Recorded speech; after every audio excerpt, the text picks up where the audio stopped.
ಮಂಡ್ಯದಿಂದ ಡೆಲ್ಲಿವರೆಗೂ ನಾವು ಈ ವಿಚಾರ ತಗೊಂಡೋಗ್ಬೇಕು. ನೀರನ್ನು ಬಿಡಬಾರ್ದು. 26ನೇ ತಾರೀಕು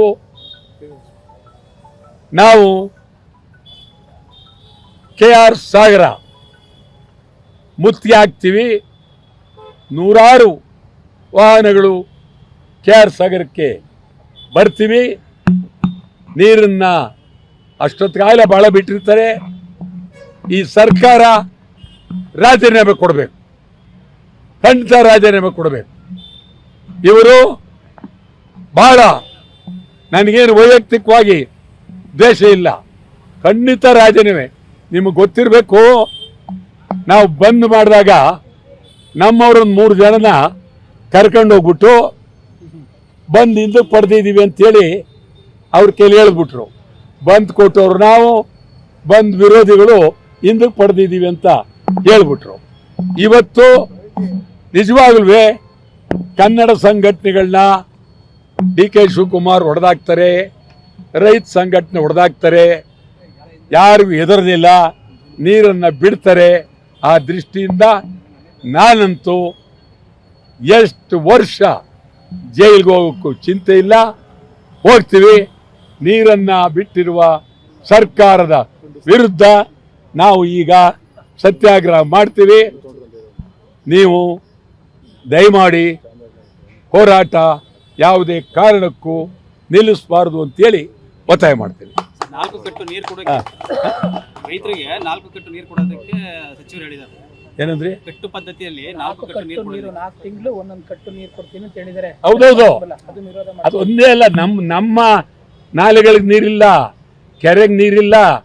ಮಂಡ್ಯದಲ್ಲಿ ನಾನು ನಿನ್ನೆ ಕೇಳಿದೆ, ಸುಮಾರು ಸಾವಿರಾರು ಕೆರೆಗಳು, ಆ ಕೆರೆಗಳಲ್ಲಿ ಮುಚ್ಚೋಗಿವೆ. ಕೆರೆಗಳಿಲ್ಲ, 900 ಕೆರೆಗಳು ಮುಚ್ಚೋಗಿವೆ. 36 ಕೆರೆ ಇದೆ, ಅದು ಒಣಗೋಗಿದೆ. ಮೈಸೂರು ಹಂಗೆ ಆಗಿದೆ, ಚಾಮರಾಜನಗರ ಹಂಗೆ ಆಗಿದೆ. ಯಾರನ್ನು ಕೇಳದೆ ರಾಹುಲ್ ಗಾಂಧಿಯವರು ಇವ್ರನ್ನ ಮುಖ್ಯಮಂತ್ರಿ ಮಾಡಿದ್ರು.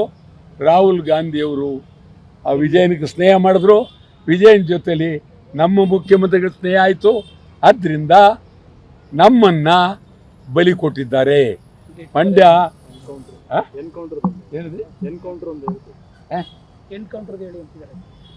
ಇದಾಯ್ತು. ಇನ್ನೊಂದು ಬಹಳ ಪ್ರಮುಖವಾಗಿ ಈ ರಾಜ್ಯದಲ್ಲಿ ನಡೀತಾ ಇರೋದಲ್ಲಿ ಹೇಳ್ತಾ ಇದ್ದೀನಿ, ಎನ್ಕೌಂಟರ್. ಯಾರಾದರೂ ಗೌರವಿರುವ ಸರ್ಕಾರ ಇದ್ರೆ, ಪ್ರಜಾಪ್ರಭುತ್ವದ ಬಗ್ಗೆ ನಂಬಿಕೆ ಇದ್ರೆ ಕೂಡಲೇ ಮುಖ್ಯಮಂತ್ರಿ ರಾಜೀನಾಮೆ ಕೊಡಬೇಕು. ಅಮಾಯಕರನ್ನ ಗುಂಡೊಡೆದು ಕೊಲ್ಲೋದು ಎನ್ಕೌಂಟರ್. ಹೆಂಗ್ ಹೊಡೆದ್ರಿ? ಯಾವಾಗ ಹೊಡೆದ್ರಿ? ಎಲ್ಲಿಡಿದ್ರಿ? ಅವ್ರನ್ನ ಎಷ್ಟು ಗುಂಡು ಹೊಡೆದ್ರಿ? ಯಾತಕ್ಕೆ ಹೊಡೆದ್ರಿ? ಗುಂಡೊಡೆ ಅಂತೇನಿತ್ತು?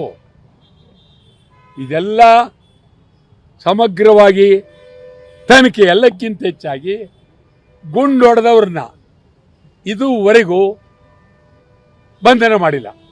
ಇದುವರೆಗೂ ಮೊದಲು ಯಾರು ಗುಂಡು ಹೊಡೆದಿದ್ದಾರೆ ಕೂಡಲೇ ಅವ್ರನ್ನ ಬಂಧಿಸಬೇಕು. ಬರೀ ಬಂಧಿಸೋದೇ ಅಲ್ಲ, ಕೊಲೆ ಕೊಲೆ ಕೊಲೆ ಕೇಸ್ ಹಾಕಬೇಕು. ಸತ್ತವರಿಗೆ ಕನಿಷ್ಠ 1 ಕೋಟಿ, ಆ MLA 10 ಲಕ್ಷ ಭಿಕ್ಷೆ ಕೊಟ್ಟಿದ್ದಾರೆ. ಮೊದಲು ಆ MLAನ ಆ ಕ್ಷೇತ್ರದಿಂದ ಜನ ಓಡಿಸ್ಬೇಕು. ಇಂಥ MLAಗಳು ನಮ್ಮ ರಾಜ್ಯಕ್ಕೆ ಬೇಕಾಗಿಲ್ಲ. ಎನ್ಕೌಂಟರ್ ಬಹಳ ಕೆಟ್ಟದು. ಎನ್ಕೌಂಟರ್ ಪ್ರಜಾಪ್ರಭುತ್ವಕ್ಕೆ ಅಪಾಯ. ಇದೊಂದು ಮಿಲಿಟರಿ ದರ್ಬಾರ್, ಹಿಟ್ಲರ್ ದರ್ಬಾರ್.